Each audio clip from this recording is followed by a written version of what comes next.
পালাবদলের পর তদন্তে গতি আসতেই কখনো পাট ক্ষেতের নিচে মিলেছে টাকার পাহাড়, তো কখনো পুকুর থেকে উদ্ধার হচ্ছে অস্ত্রের ভান্ডার। শুধু আগ্নেয়াস্ত্র উদ্ধারই নয়, সন্দেশখালীতে বেঙ্গল এসটিএফ এর হাতে গ্রেফতার শেখ শাহজাহান ঘনিষ্ঠ ছজন তৃণমূল নেতা। আবার অন্যদিকে ভাঙড়ে বিস্ফোরণের ঘটনায় ধৃত শওকত মোল্লাকে মূল ষড়যন্ত্রকারী বলে আদালতে উল্লেখ করে নিজেদের হেফাজতে চাইল এনআইএ। 14 দিনের জন্য তাকে হেফাজতে পাঠিয়েছে কোর্ট। জানিয়ে স্টুডিওয় উপস্থিত প্রত্যেক অতিথির কাছে আমি আসবো, কিন্তু শুরুতে আপনাদের দেখাতে চাইবো যে একেবারে সন্দেশখালী, যেটা শেখ শাহজাহানের একেবারে খাস তালুক, একের পর এক জায়গায় সেখানে তল্লাশি চালানো হয় এসটিএফ এর তরফ থেকে। সেখানে অস্ত্র ভান্ডারের হদিশ মিলেছে। 18টা আগ্নেয়াস্ত্র উদ্ধার হয়েছে। শুধু আগ্নেয়াস্ত্র নয়, 56 রাউন্ড কার্তুজও পাওয়া গিয়েছে। শেখ শাহজাহান ঘনিষ্ঠ তৃণমূল নেতার বাড়ির পুকুরে 13টি আগ্নেয়াস্ত্র মিলেছে। আগের সরকারের আমলে এরকম অস্ত্র মজুত হতো।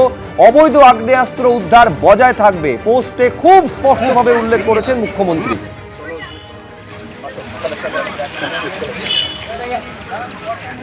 আমরা এই মুহূর্তে সরবেরিয়ার খুব কাছাকাছি রয়েছে, একটা আন্ডার কনস্ট্রাকশন বিল্ডিং। সেখানে এসটিএফ ওয়েস্ট বেঙ্গলের যারা অফিসিয়ালস তারা এখানে তল্লাশি অভিযান চালাচ্ছেন। সরাসরি সেই ছবি আমরা দেখাচ্ছি। ইতিমধ্যেই ডু নট ক্রস রিবন দিয়ে এই বাড়ির পুরো সামনেটা কিন্তু এসটিএফ এর যারা আধিকারিক তারা আটকে দিয়েছেন। ভেতরে কাউকে ঢুকতে দেওয়া হচ্ছে না। বাইরে এসটিএফ এর যারা অফিসার তারা রয়েছেন এবং মাঝে ভেতরে কিন্তু সিজার এবং সার্চের যে প্রসেস সেটা চলছে।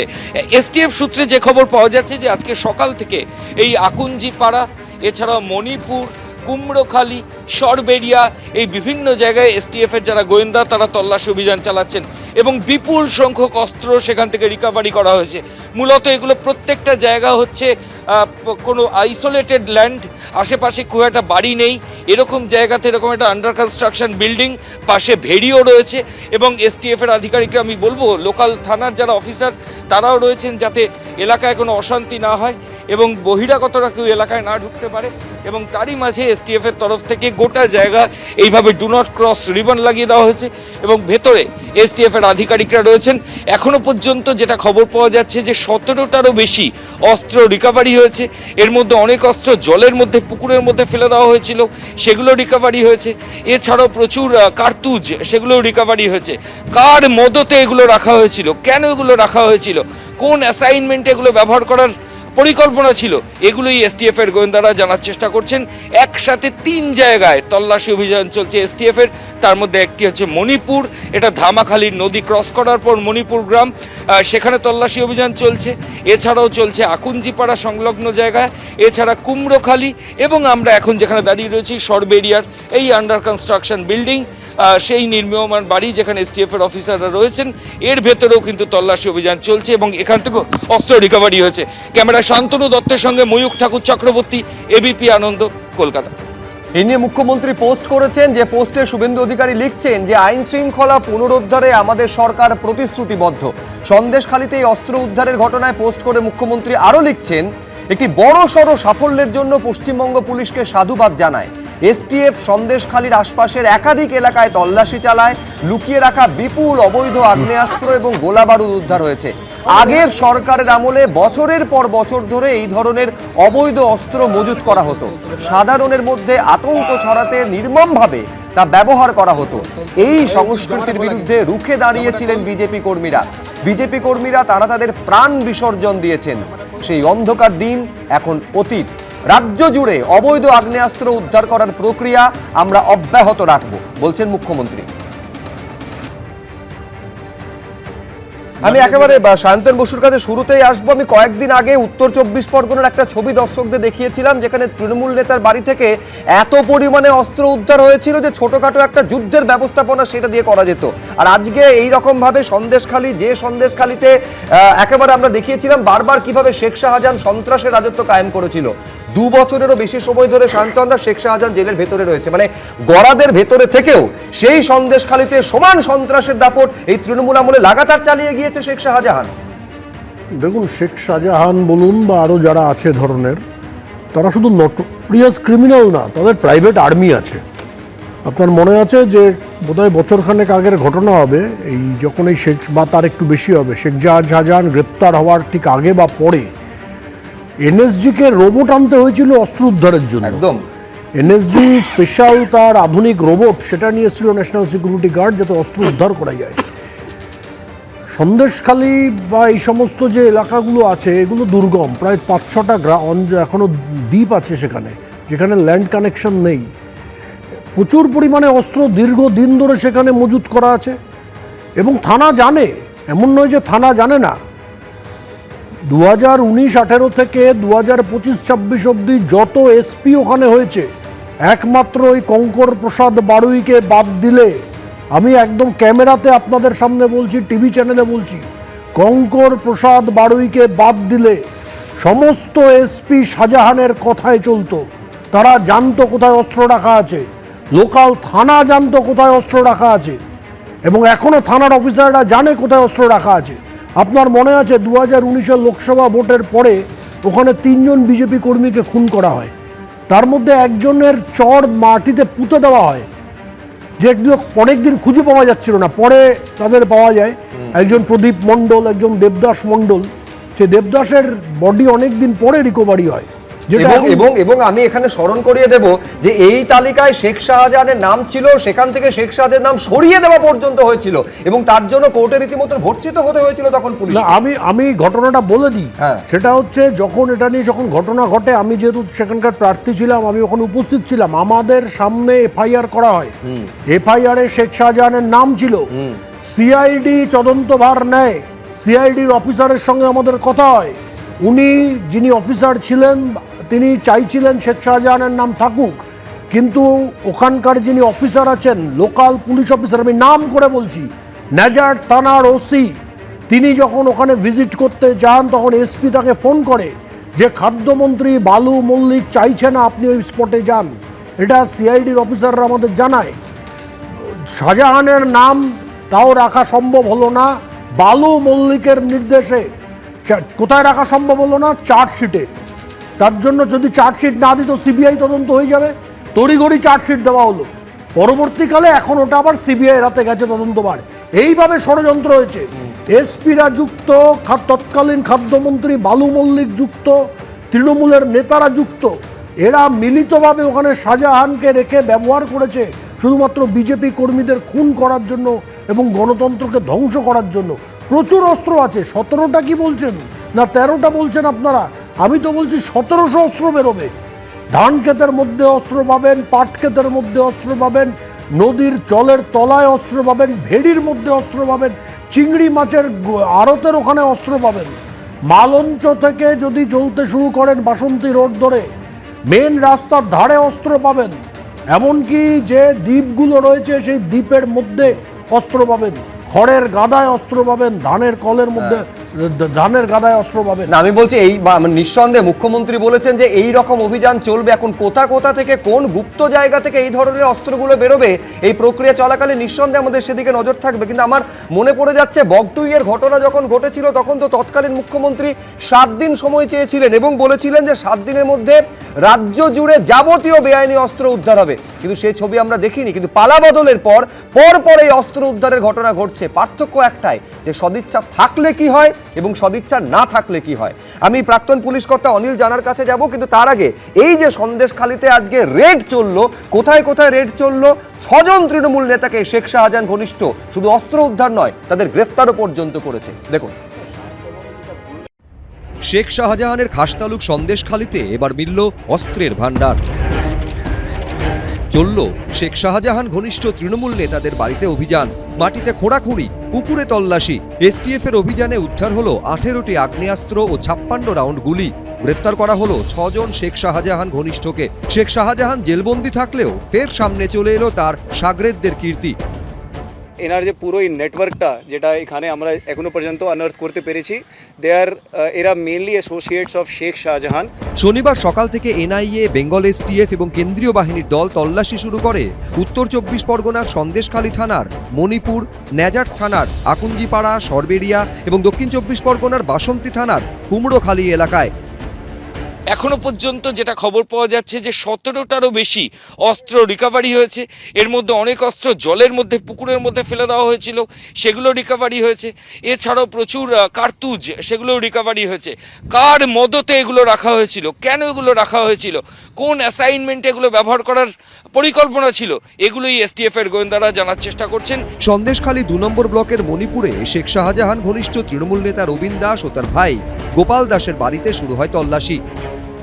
এদের অত্যাচারে সারা গ্রাম ভয়ে কম্পিত, কেউ ভয়ে বাড়িতে থাকতে পারে না, কারো স্বামী নিশ্চিন্ত ঘুমোতে পারে না, কারোর কোলের বাচ্চা রাতের পর রাত নিয়ে কাটাতে পারে না, কারণ এরা রাতের অন্ধকারে স্বামীদেরকে ডেকে নিয়ে গিয়ে মার্ডার করছে, কারো পা ভেঙে দিচ্ছে, কারো হাত ভেঙে দিচ্ছে, কারো স্বামীকে মারছে, এমন বলতে গেলে বলছে মুন্ডু নিয়ে খেলা করবে। বাড়িতে তল্লাশির পাশাপাশি ডুবুরি নামিয়ে তল্লাশি করা হয় পুকুরেও, উদ্ধার হয় বেশ কিছু আগ্নেয়াস্ত্র। এই ভিডিও পোস্ট করে এক্স হ্যান্ডেলে মুখ্যমন্ত্রী শুভেন্দু অধিকারী লিখেছেন, পূর্ববর্তী সরকারের আমলে বছরের পর বছর ধরে এই ধরনের অবৈধ অস্ত্র মজুত করা হয়েছিল এবং সাধারণ নাগরিকদের মধ্যে আতঙ্ক ছড়াতে নির্মমভাবে সেগুলোর ব্যবহার করা হয়েছিল। আইন শৃঙ্খলা পুনরুদ্ধারের বিষয়ে আমাদের সরকার নিঃশর্তভাবে প্রতিশ্রুতিবদ্ধ। অন্যদিকে ন্যাজাট থানার আকুঞ্জিপাড়ায় শেখ শাহজাহানের বাড়ির কাছেও চালানো হয় তল্লাশি। এই যে বাড়ির ভেতর থেকেও বেশ কিছু জিনিস সিজ হয়েছে এমনটাই জানা যাচ্ছে। বারাসাত রেঞ্জের আইজি রয়েছেন, বসিরহাট পুলিশ ডিস্ট্রিক্টের এসপি রয়েছেন, এসটিএফ এর আইজি গৌরব শর্মা রয়েছেন। এই মুহূর্তে আকুঞ্জিপাড়ায় কিন্তু শেখ শাহজাহানের বাড়ি ছিল। সেই শেখ শাহজাহানের বাড়ির অঞ্চল আকুঞ্জিপাড়া এলাকাতেই এই মুহূর্তে বেঙ্গল এসটিএফ এর তল্লাশি রাজ্য পুলিশের অফিসারদের সঙ্গে নিয়ে। সারবেড়িয়া বাজার থেকে আমরা একজন অ্যাকিউজকে তুলি, যাদের নাম আছে লুৎফারের মাধ্যমে রমজান মোল্লাকে তুলি, রমজানের লুৎফারের আর এবং তাদের মাধ্যমে রাজাউলকে তোলা হয়। আর এই তিনজন থেকে খবর পেয়ে এখান থেকে 5টা আর্মস রিকভারি হয়।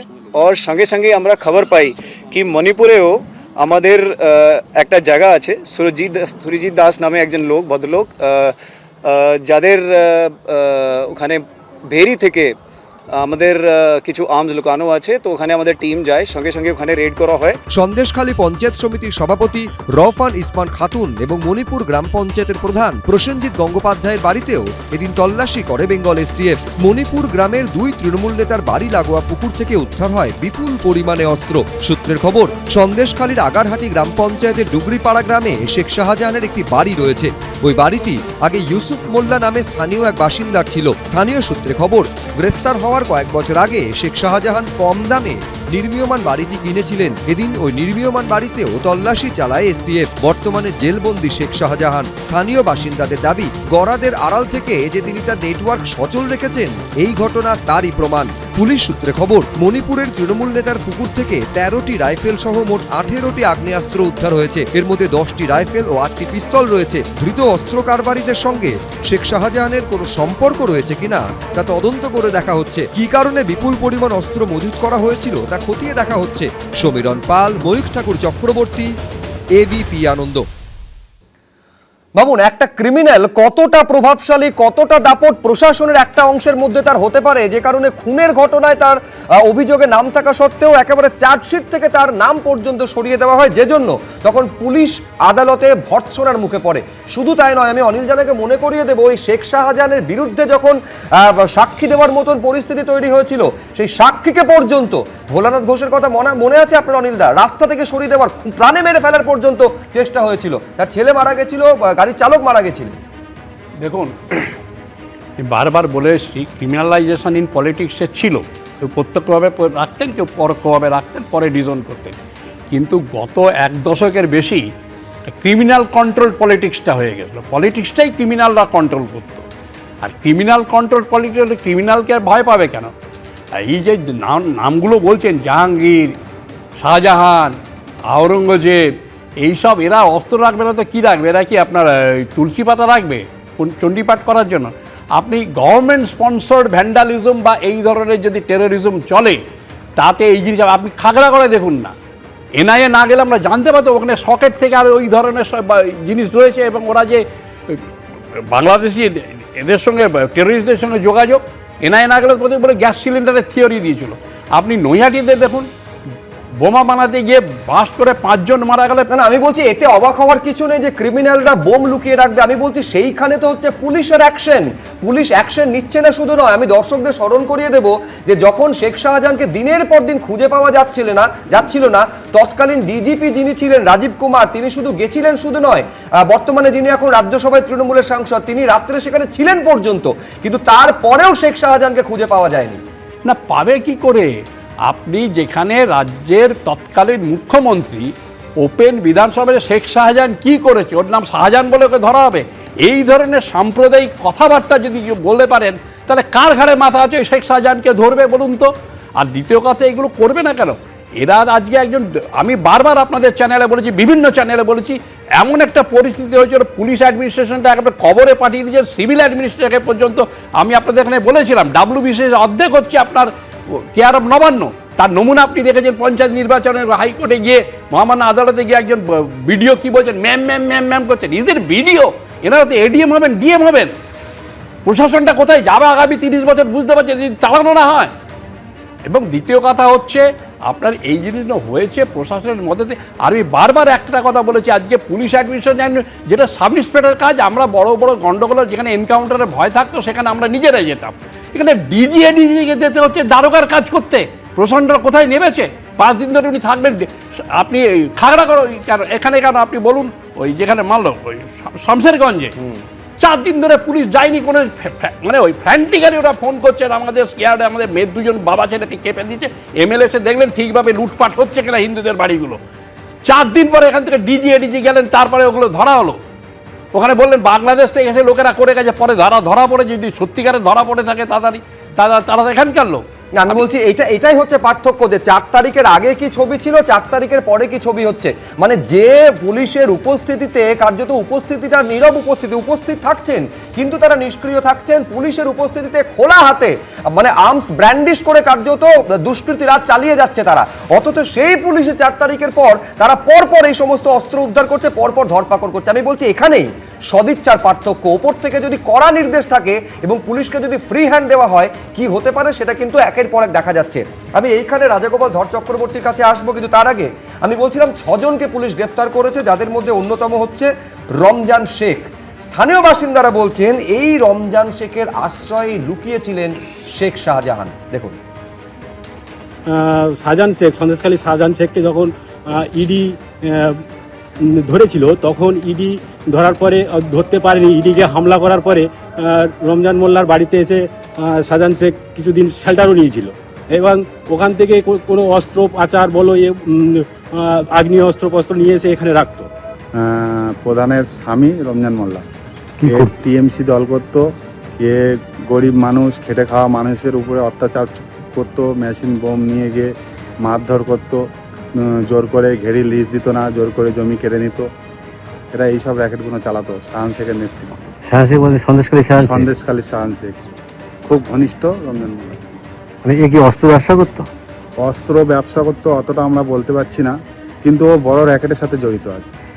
আমি শুধু দর্শকদের একবার মনে করিয়ে দেব যে এর আগে যখন সন্দেশখালীর একটা সময় বিধায়ক ছিলেন নিরাপদ সর্দার, তিনি বারবার বলেছিলেন যে এলাকা ছেড়ে কিন্তু শেখ শাহজাহান বেরোয়নি, যদি পুলিশ ঠিকমতো খোঁজ করে এলাকা থেকেই পাওয়া যাবে। ঘটনাচক্রে সন্দেশখালী থেকে কিছুটা দূর মিনাকা থেকে পাওয়া গেছিল, কিন্তু 55 দিন মাঝে সময়টা পেরিয়ে গিয়েছে। আদালত যেদিন বললো যে সিবিআই বা পুলিশ যে কেউ গ্রেফতার করতে পারবে, পরের দিনই পুলিশ গ্রেফতার করলো। কিন্তু আমি বলছি রাজাগোপাল বাবু, আমাদের আশঙ্কাটা অন্য জায়গায়। ধরুন যদি পরিবর্তনটা 4 তারিখে না হতো, এই অস্ত্রগুলো যেগুলো লুকিয়ে রাখা ছিল সেগুলো কোন কাজে ব্যবহার হতো, কোন দিকে যেত রাজ্যের আইন শৃঙ্খলা? হ্যাঁ দেখুন, মানে যে অস্ত্রগুলো আপনারা দেখাচ্ছেন, বা সায়ন্তন ওখানকার প্রার্থী ছিল, সে বলছে কয়েকশো তার গুণ বেশি অস্ত্র সেখানে নাকি রাখা ছিল। তো স্বাভাবিকভাবেই বোঝা যাচ্ছে যে অস্ত্র ওরা যখন যদি সরকারে ছিল, পুলিশ তো ওদের হাতে ছিল, সুতরাং যে কাজটা করতে হবে পুলিশকে নিয়ে গেলেই হতো। কিন্তু অস্ত্রটা কেন রেখেছিল এটা ভাবা দরকার। তার মানে এমন কিছু কাজ করতো যেখানে হয়তো পুলিশকে হয়তো পাওয়া যেত না।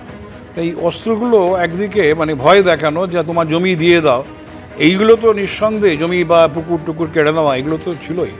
আমার আশঙ্কা বর্ডার এলাকা, এই অস্ত্রগুলো কি কোনোভাবেই মানে এই এলাকাগুলোকে মুক্ত এলাকা বলে মানে কোনো পরিকল্পনা ছিল এগুলো নিয়ে? না, এর ভাবা দরকার যদি যে কটা অস্ত্র পাওয়া গেছে, সাধারণ মানুষকে ভয় দেখাতে গেলেই তো অ্যাসল্ট রাইফেল তো দরকার লাগে না। সাধারণ মানুষ সামান্য একটা ছুরি কাজিতেই ভয় পেয়ে যায়, আর সেখানে যাদের ভয় দেখাতে হবে।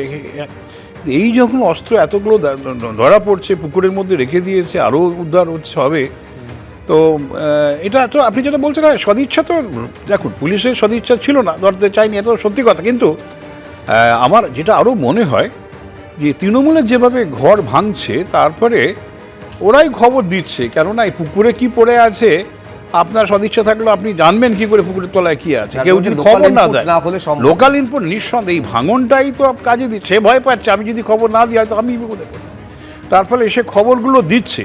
কিন্তু আমার চিন্তা আরও গভীরে যে এই অস্ত্রগুলোর পারপাসটা কিছু। সামান্য গরিব মানুষকে ভয় দেখাতে গেলে তো এইসব অস্ত্র তো লাগে না, এগুলো তো মুক্তির করতে গেলে এইসব অস্ত্র লাগে, কাশ্মীর টাইপের আন্দোলন করতে গেলে লাগে। বাংলাদেশের সঙ্গে সংযুক্তি কি এ ধরনের পরিকল্পনা ছিল? ভাবার ব্যাপার। কিন্তু এগুলো হ্যাঁ, যাই হোক, এনআইএ নিশ্চয় তদন্ত করছে, অন্য যারা তদন্ত করছে তারা নিশ্চয়ই, এনআইএ তো এসেছিল, ও রোবট ফোবট নিয়ে এসেছিল, কি পেয়েছে আমার জানতে পারলাম না, তাই না? কিন্তু এখন পাওয়া যাচ্ছে কি করে? একটা অত্যন্ত গুরুত্বপূর্ণ দিক এখানে আলোচনার মধ্যে দিয়ে তুলে দিচ্ছেন রাজগোপাল বাবু, সেটা হচ্ছে একেবারে যেহেতু বাংলাদেশের সীমান্তবর্তী এলাকা, এই অস্ত্রগুলো শুধু কি স্থানীয় বাসিন্দাদের ভয় দেখানোর কাজে লুকিয়ে রাখা হয়েছিল, নাকি একটা অত্যন্ত উদ্বেগের জায়গায় অত্যন্ত বড় একটা দিকে এই গোটা বিষয়টা নিয়ে যাচ্ছে? নিঃসন্দেহে সেদিকে একটা আলোচনা এবং তদন্ত সেদিকে যাবে বলেই মনে হয়। দেখুন, ত্রাসের রাজত্বের কথা হচ্ছিল, জেলের ভেতরে থাকলেও উত্তর 24 পরগনার সন্দেশখালীতে দিনের পর দিন ত্রাসের রাজত্ব যেভাবে শেখ শাহজাহান চালিয়ে গেছে, ঠিক একইভাবে দক্ষিণ 24 পরগনার ক্যানিং বা জীবনতলায় শওকত মোল্লায় একইভাবে ত্রাসের রাজত্ব চালিয়ে গেছে। আমি একটা বিরতি থেকে ফেরার পর আপনাদের দেখাবো এই শওকত মোল্লাকে গতকাল গ্রেফতার করা হয়েছে, কোথা থেকে কিভাবে গ্রেফতার করা হলো এবং কিরকম ভুরি ভুরি অভিযোগ, একটা দুটো নয়, ভুরি ভুরি অভিযোগ তার বিরুদ্ধে সামনে আসছে। দেখাবো, বিরতি থেকে ফিরে আলোচনা চলবে।